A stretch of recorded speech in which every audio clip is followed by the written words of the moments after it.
Halo pemirsa, kembali lagi di One News Sore. Hari ini One News Sore akan merangkum informasi. Pihak kepolisian memeriksa 4 orang saksi pasca sumur minyak ilegal yang berada di Blora, Jawa Tengah terbakar pada Minggu 17 Agustus.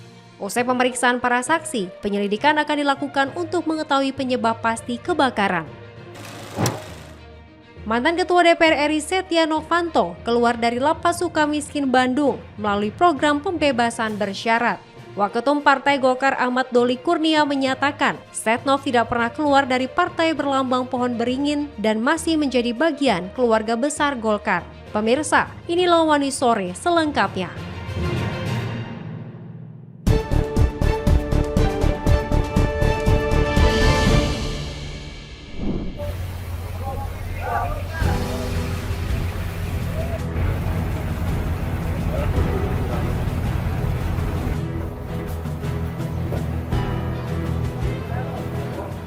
Sumur minyak ilegal yang berada di Duku Gendono, Desa Gandu, Kecamatan Bogorjo, Blora, Jawa Tengah terbakar hebat. Kebakaran yang terjadi pada Minggu 17 Agustus malam ini menelan 3 korban jiwa, serta menyebabkan 2 orang berada dalam kondisi kritis dan memaksa 50 kepala keluarga mengungsi. Untuk mengetahui penyebab pasti kejadian ini, pihak kepolisian memanggil 4 orang saksi. Kapolres Blora, AKBP Wawan Andi Susanto, menjelaskan keempat saksi tersebut dipanggil untuk dimintai keterangan terkait penyebab kebakaran sumur minyak. Kendati begitu, pihak kepolisian mengatakan belum memeriksa pemilik sumur minyak tersebut. Setelah memeriksa para saksi, kepolisian akan segera melakukan penyelidikan. Jadi dari kepolisian menindaklanjuti kemarin kejadian tersebut, kami sudah meminta klarifikasi dari beberapa saksi. Nah, nanti kami lakukan penyelidikan dan kami juga sudah berkoordinasi dengan Lapor Polda Jateng. Nantinya apabila api ini sudah bisa dipadamkan, insya Allah tim dari Lapor akan datang ke lokasi untuk melakukan penyelidikan lebih lanjut. Apakah ada upaya penertiban sumur-sumur ilegal di Blora, Pak, terkait kejadian ini? Ya, nanti ke depan tadi sudah bicara dengan Pak Bupati dan Forkopimda, yang berkoordinasi dengan Polda, nanti ke depan akan lebih ditertibkan kembali terkait sumur-sumur masyarakat. Terkait hal ini, Pak, udah ada pemeriksaan kepada beberapa saksi mungkin? Udah ada sekitar 4 saksi yang kita minta klarifikasi tadi malam. Dari tadi malam sampai subuh tadi anggota sudah melakukan tindakan penyelidikan dan meminta klarifikasi dari saksi-saksi. Siapa saja mereka, Pak? Dari warga sekitar, Mas. Ya. Pemilik? Sementara belum. Dugaan sementara dari BPBD Blora, kebakaran sumur minyak dipicu aktivitas masyarakat yang mengambil minyak dari sumur tanpa standar keamanan. Selain itu, tekanan gas yang besar dari sumur juga memperparah tutupan, membuat api cepat menyebar. Kebakaran sumur minyak terus terjadi hingga Senin 18 Agustus siang.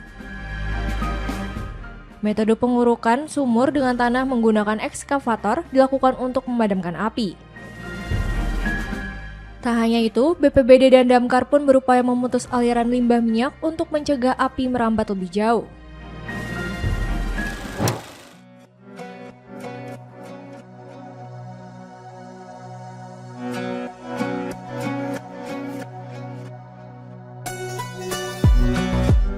Mantan Ketua DPR RI Setia Novanto atau Setnov keluar dari Lapas Sukamiskin Bandung melalui program pembebasan bersyarat.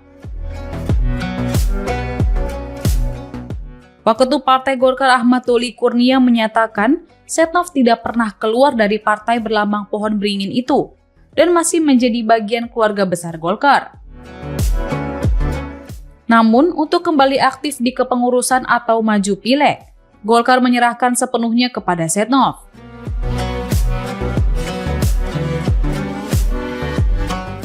Diketahui, Setia Novanto sebelumnya pernah mengemban sebagai Ketua Umum Partai Golkar periode 2016 hingga 2017. Doli menegaskan, Golkar dengan senang hati membuka pintu apabila Setnov ingin kembali aktif dan membantu partai.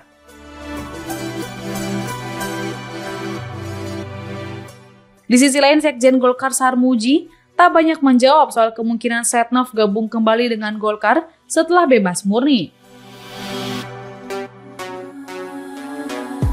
Sarmuji menilai Setnov akan lebih baik beristirahat lebih dulu dan tanpa beban dan sibuk dalam kepengurusan Golkar untuk saat ini. Sebelumnya, Kepala Kantor Wilayah Direktorat Jenderal Pemasyarakatan Jawa Barat Kusnali mengatakan Setnov masih dikenakan wajib lapor.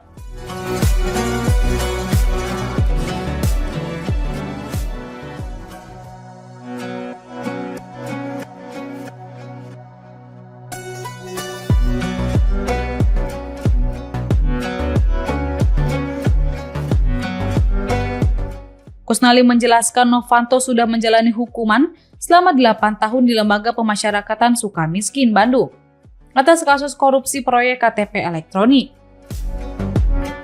Bahkan seharusnya Setia Novanto mendapatkan vonis hukuman 15 tahun penjara.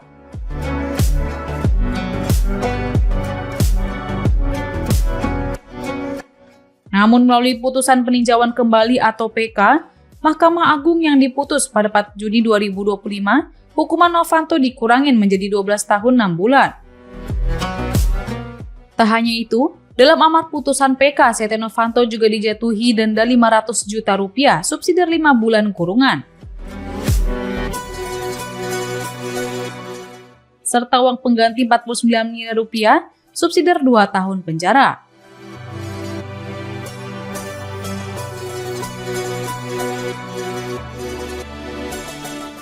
Setnov juga belum bisa menggunakan hak pilih ataupun hak untuk mencalonkan diri dalam jabatan publik.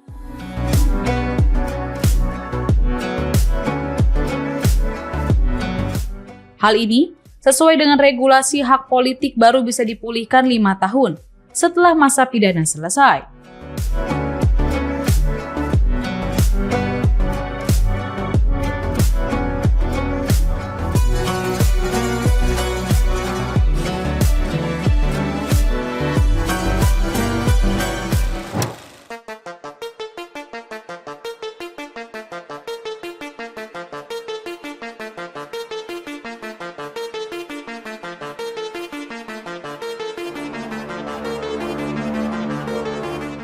Terpidana kasus penganiayaan terhadap David Ozora, yakni Mario Dandi Satrio dan Shane Lucas Trotua, mendapatkan remisi umum HUT ke-80 RI, yakni remisi umum 17 Agustus 2025 dan remisi dasawarsa.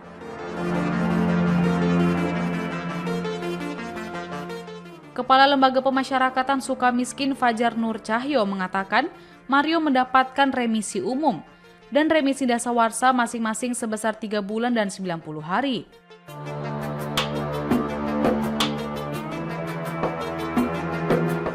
Kemudian, Shane Lucas juga mendapatkan besaran remisi yang sama seperti Mario Dandi.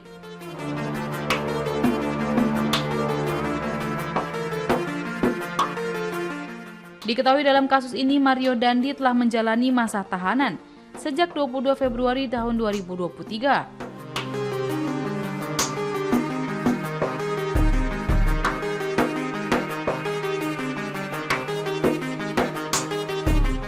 Ia divonis 12 tahun penjara karena terbukti melakukan penganiayaan terhadap David Ozora.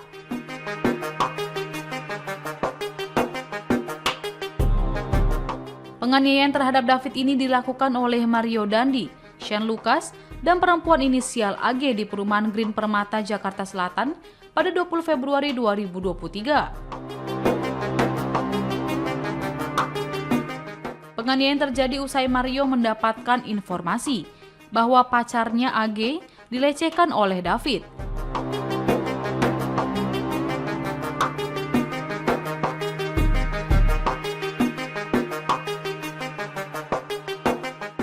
Mendengar hal itu membuatnya tersulut emosi.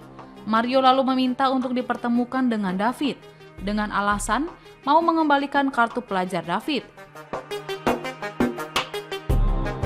Saat itu Mario ditemani Shane Lucas dan perempuan AG. Setelah tiba di lokasi, Mario langsung menghajar David Ozora hingga tak berdaya.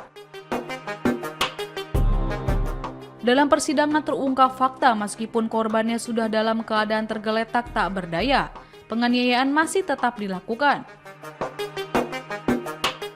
Kemudian Mario Dandi langsung mengambil ancang-ancang mundur untuk melakukan free kick dalam permainan sepak bola. Sementara, Shane merupakan pelaku yang ikut kerjasama dengan Mario Dandi untuk menganiaya David.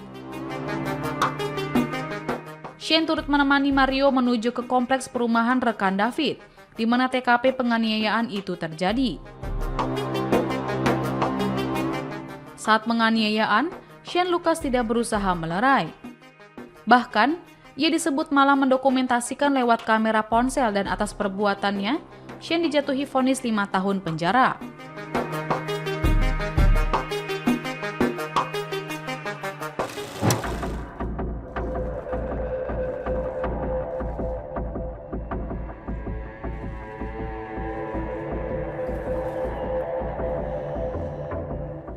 Kuasa hukum Jokowi Rifai Kusuma Negara menanggapi terkait peluncuran buku Jokowi's White Paper yang dilakukan oleh Roy Suryo CS.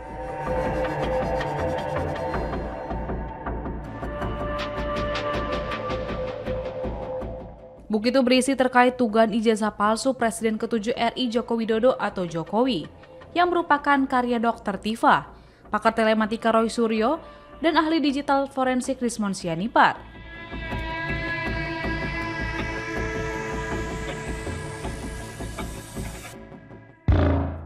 Buku tersebut diluncurkan bertepatan dengan Hari Konstitusi pada Senin 18 Agustus 2025 sebagai hadiah 80 tahun kemerdekaan Indonesia.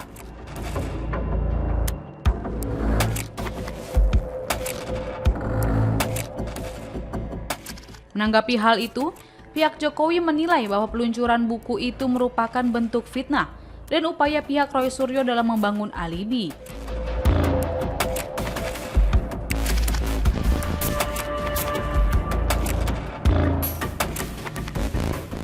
Rifai mengatakan tujuannya agar persoalan terkait ijazah Jokowi yang sudah terjadi selama ini dianggap sebagai bagian dari penelitian.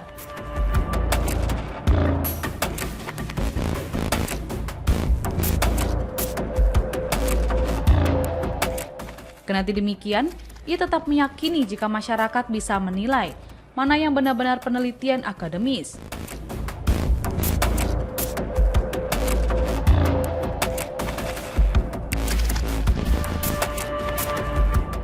Rifai menyebut perbuatan Roy Suryo CS itu hanya membuat kegaduhan, apalagi di era post-truth ini, di mana opini publik terbentuk lebih banyak oleh emosi dan keyakinan pribadi daripada fakta objektif.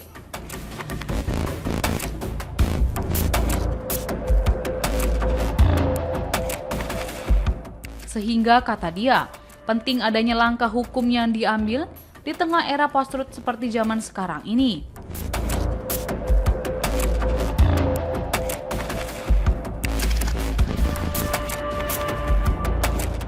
Rifai menjelaskan bahwa fitnah itu merupakan fakta yang tidak benar dan disebarluaskan.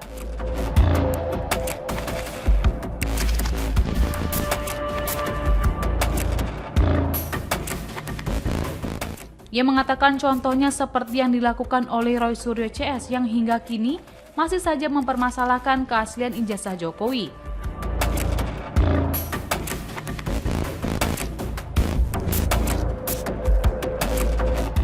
Kasus tersebut, kata Rifai, yang dirugikan bukan hanya Jokowi saja, melainkan masyarakat umum juga karena mereka menerima berita hoaks.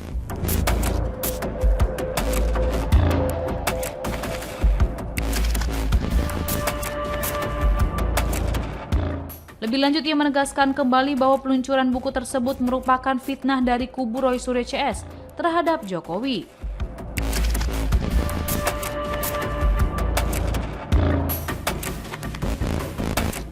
Padahal ijazah Jokowi sudah dinyatakan asli dan sah oleh Barreskrim Polri waktu itu.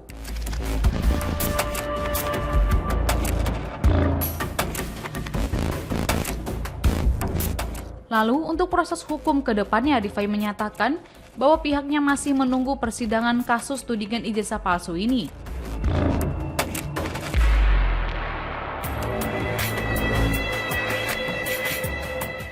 Ia menegaskan bahwa di persidangan nanti, pihaknya akan membuktikan keaslian ijazah Jokowi yang didapatkan dari Universitas Gadjah Mada atau UGM sesuai proses.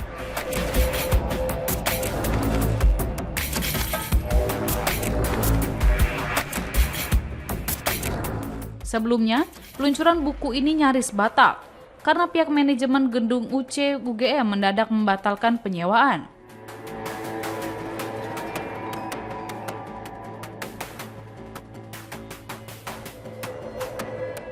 Ketiga penulis kemudian memindahkan acara peluncuran buku di ruang resto dan kafe. Namun saat kegiatan akan dimulai, lampu dan pendingin udara dimatikan hingga menuai protes dari Roy Suryo.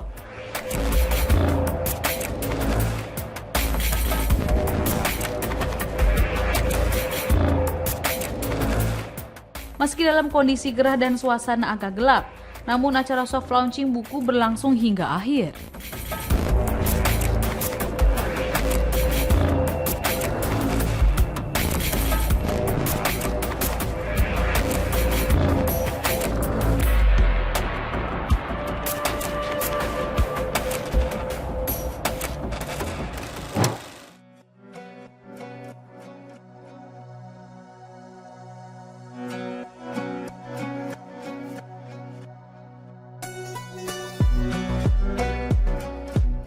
Anggaran pembangunan Ibu Kota Nusantara atau IKN kembali menjadi sorotan. Pasalnya, biaya pembangunan IKN tidak disebutkan oleh Presiden Prabowo Subianto dalam pidato rancangan APBN 2026 di Gedung DPR MPR Republik Indonesia, Jakarta, Jumat 16 Agustus 2025. Bahkan Menteri Keuangan Sri Mulyani sempat bingung ketika ditanya terkait anggaran untuk pembangunan IKN tahun depan.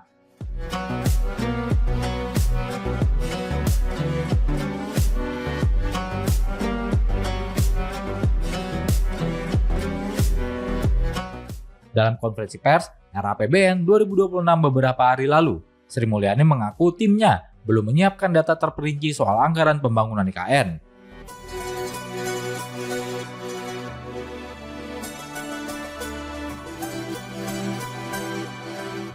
Lalu dengan ragu-ragu, Sri Mulyani akhirnya mengatakan pemerintah memberikan anggaran sebesar 6,3 triliun rupiah untuk pembangunan IKN tahun 2026.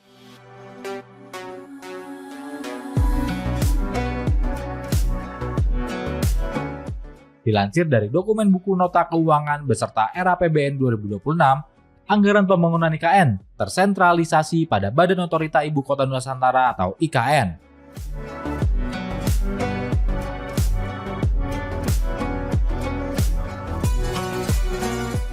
Besarannya mencapai 6,26 triliun rupiah. Anggaran itu terbagi untuk program pembangunan kawasan strategis senilai 5,7 triliun rupiah.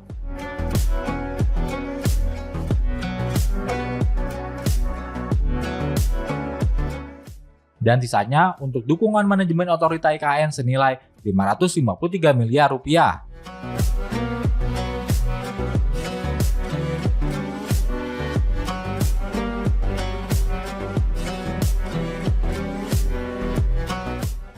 Pada dokumen itu tidak tampak anggaran pembangunan IKN secara rinci untuk IKN pada kementerian atau lembaga lainnya.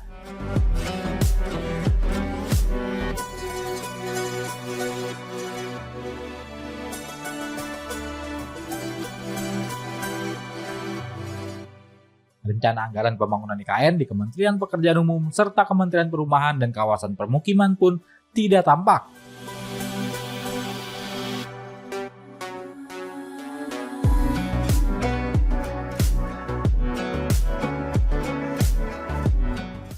Padahal institusi ini sempat menjadi ujung tombak pembangunan IKN di era Presiden ke-7 Joko Widodo atau Jokowi.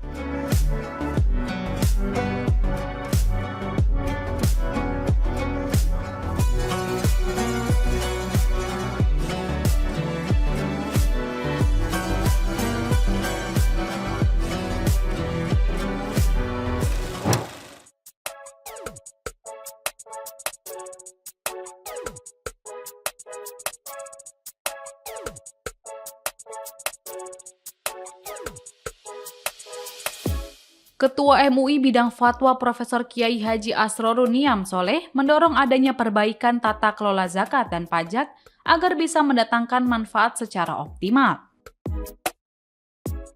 Hal ini disampaikan Niam dalam menanggapi pernyataan Menteri Keuangan Sri Mulyani yang menyamakan pajak dengan zakat dan wakaf beberapa waktu lalu. Mengutip dari MUI, Niam menjelaskan dalam tata kelola pemerintah Indonesia yang mengedepankan hubungan simbiotik. Dalam relasi agama negara, zakat dan pajak dibedakan, meski keduanya memiliki keterkaitan. Ia mengatakan, bagi muslim yang wajib zakat dan telah menunaikan zakat, bisa diberikan insentif untuk pengurangan pajak. Jika wajib zakat tidak menunaikan secara baik, lalu negara dapat menggunakan instrumen pemaksa. Lebih lanjutnya mengatakan, zakat dan pajak memiliki perbedaan, yakni zakat merupakan terminologi keagamaan, sementara pajak merupakan terminologi kenegaraan. Ia menjelaskan dalam terminologi tersebut zakat merupakan bagian dari ibadah yang memiliki ketentuan spesifik, kepada siapa diwajibkan, dan kepada siapa serta untuk apa didistribusikan. Sementara pajak didasarkan pada pola relasi yang bersifat horizontal, hubungan antara negara dan warga negara.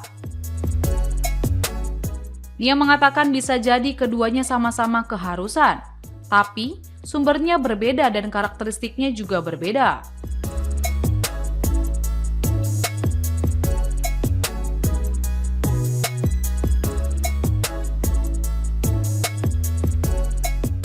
Sementara itu, Wakil Sekretaris Komisi Fatwa MUI Kiai Haji Abdul Muiz Ali mengatakan bahwa pajak tak bisa disamakan dengan zakat dan wakaf.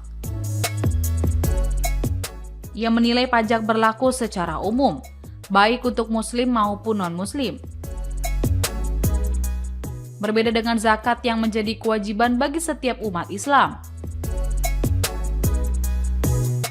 Untuk itu Abdul mendorong agar pemerintah mencari sumber-sumber pendapatan negara selain pajak, sehingga rakyat tidak terbebani dengan pajak yang tinggi.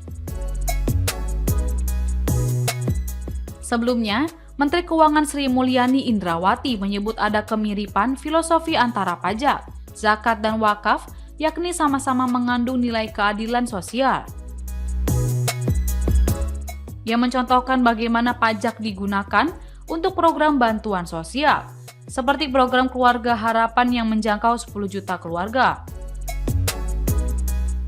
Lalu bantuan sembako untuk 18,2 juta penerima, hingga subsidi pemodalan UMKM.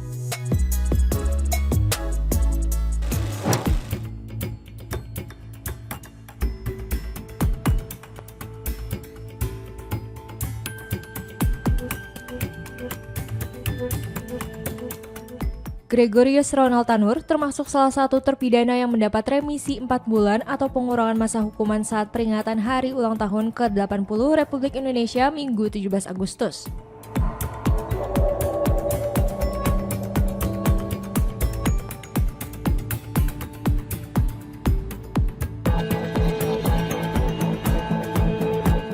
Pemerintah diketahui memberikan remisi kepada 1.555 warga binaan di Lapas Salemba dalam rangka Hari Ulang Tahun Republik Indonesia.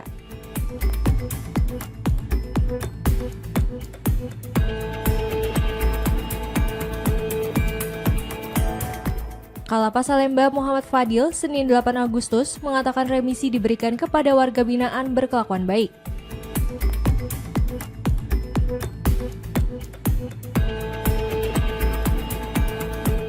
Mengikuti program pembinaan dengan predikat baik hingga dinilai menurunnya potensi resiko.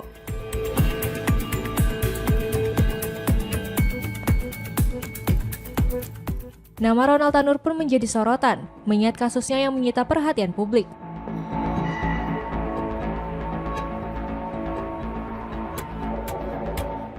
Ronald Tanur ditetapkan sebagai tersangka akibat menganiaya kekasihnya saat bertengkar, Dini Sera Afrianti, hingga tewas pada 2023 lalu.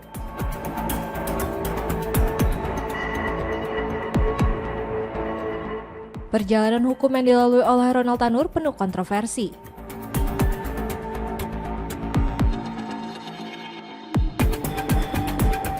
Jaksa penuntut umum dari Kejari Surabaya menuntut Ronald 12 tahun penjara dan membayar restitusi kepada ahli waris dini sebesar Rp263 juta subsidi kurungan 6 bulan dalam persidangan.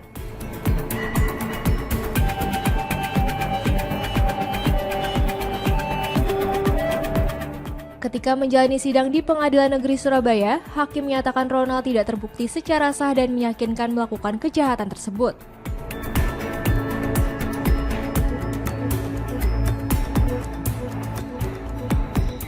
Ronald Tanur pun divonis bebas dalam persidangan di Pengadilan Negeri Surabaya pada Juli 2024.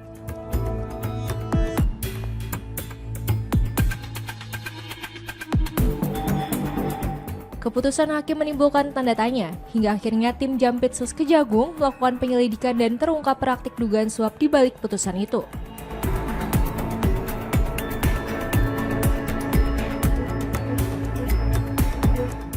Imbasnya, 3 hakim Pengadilan Negeri Surabaya yang menerima suap serta pengacara Ronald, Risa Rahmat, ditetapkan menjadi tersangka pemberi suap dan gratifikasi.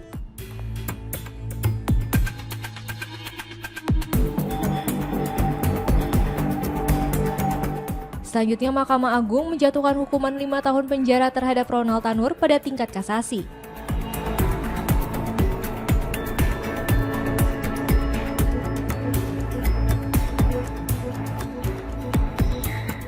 Putusan dari Mahkamah Agung ini sekaligus membatalkan putusan bebas dari Majelis Hakim Pengadilan Negeri Surabaya.